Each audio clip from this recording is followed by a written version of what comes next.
দর্শক, এই মুহূর্তে সরাসরি যুক্ত হয়েছি ঢাকার বিমানবন্দর রেলওয়ে স্টেশন থেকে। আপনাদেরকে একটু দেখানোর চেষ্টা করছি যে মানুষ জীবনের ঝুঁকি নিয়ে পরিবারের সাথে ঈদ আনন্দ করতে যাচ্ছে।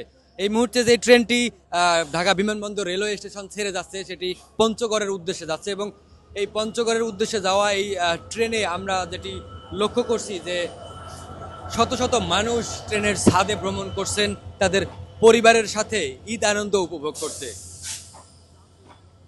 আমরা একটু সামনের দিকে যদি দেখানোর চেষ্টা করি, সামনে কিন্তু এই যে শুরুর দিকের যেই বগিগুলো রয়েছে সেগুলো এসি তাপানুকূল, যার কারণে কিন্তু রেলওয়ে কর্তৃপক্ষ এই বগিগুলোতে মানুষ জনসাধারণকে উঠতে নিষেধ করেছে এবং তার পরবর্তীতে সাধারণ যে বগিগুলো রয়েছে সেগুলো থেকেই কিন্তু আমরা দেখানোর চেষ্টা করছি যে মানুষ কতটা ঝুঁকি নিয়ে পরিবারের সাথে ঈদ আনন্দ উপভোগ করতে যাচ্ছে।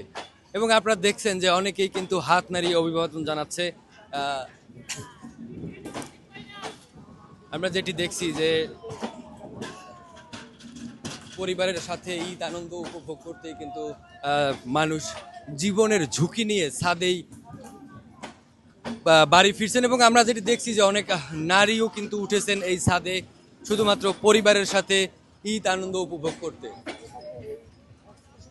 দর্শক, যেমনটি দেখছেন যে ট্রেনের ভিতরে কিন্তু মানুষের দাঁড়ানোর জায়গাটি পর্যন্ত নেই, এরপরে কিন্তু অনেকেই ছাদে উঠেছেন এবং আমরা অনেক ছাদে উঠা অনেকের সাথেই কথা বলেছি। তাদের কাছে টিকিট থাকার পরেও কিন্তু অনেকেই ছাদে উঠেছেন এবং তারা যেটি বলছিলেন যে ছাদে উঠে যে ভ্রমণের যে আনন্দ সেটি উপভোগ করতেই মূলত এটি একটি বড় ধরনের ঝুঁকি, এরপরেও কিন্তু অনেকেই ছাদে ভ্রমণ করছেন এবং আমরা যেটি দেখছি যে অনেক ক্ষেত্রেই কিন্তু আসলে টিকিট না থাকার কারণে অনেকে বাধ্য হয়েই ছাদে ভ্রমণ করছেন এবং আমরা যেটি দেখছি যে এই পঞ্চগড়গামী যে ট্রেনটি রয়েছে সেই ট্রেনের দৃশ্য আপনাদেরকে দেখাচ্ছিলাম, যেটি যে জীবনের ঝুঁকি নিয়ে মানুষ পরিবারের সাথে ঈদ আনন্দ উপভোগ করতে, ঈদের আনন্দ ভাগাভাগি করতেই কিন্তু এই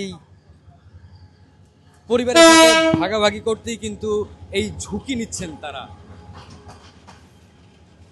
দর্শক, অপর প্রান্তে আমরা যেটি দেখছি যে ঢাকা অভিমুখী কমলাপুর অভিমুখী একটি ট্রেন কিন্তু এই মুহূর্তে প্রবেশ করছে বিমানবন্দর রেলওয়ে স্টেশনে। দর্শক, ঢাকা বিমানবন্দর রেলওয়ে স্টেশন থেকে এই ছিল আমার কাছে সর্বশেষ তথ্য।